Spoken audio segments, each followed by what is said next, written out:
Баршаңызға қайырлы күн. Сіздерге айран үйітіп көрсетемін. Ең алдымен сүтімді жылытып алдым. Осы жылы сүтімді бір кесе айранға құйып, осылай жақсылап бір келке етіп араластырып алдым.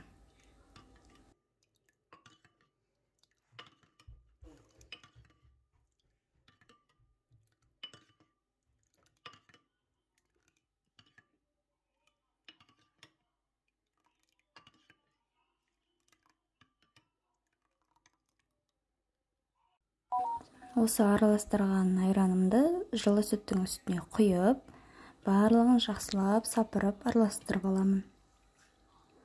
Неғұрлым ұзақ араластырсақ, айранымыз соғұрлым созылмалы, күшті болып шығады.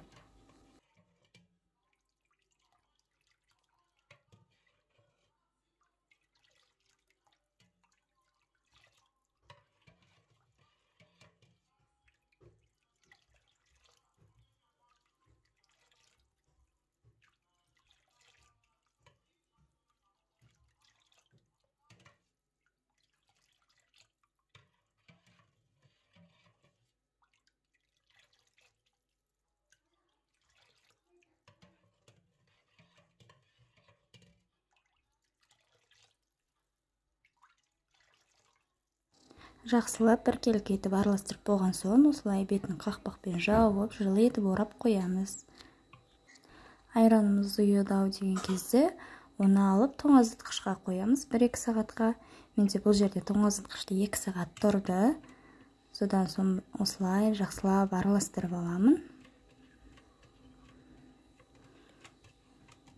Ұйыған айранымызды тоңазытқышқа қойып, содан соң араластырсақ, созылмалы, күшті болып шығады. Мінекей, менің осындай созылмалы айраным дайын болды.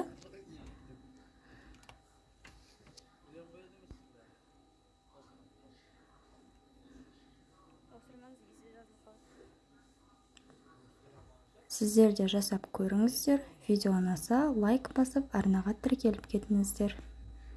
Алда тағы да рецепттермен бөлісемін.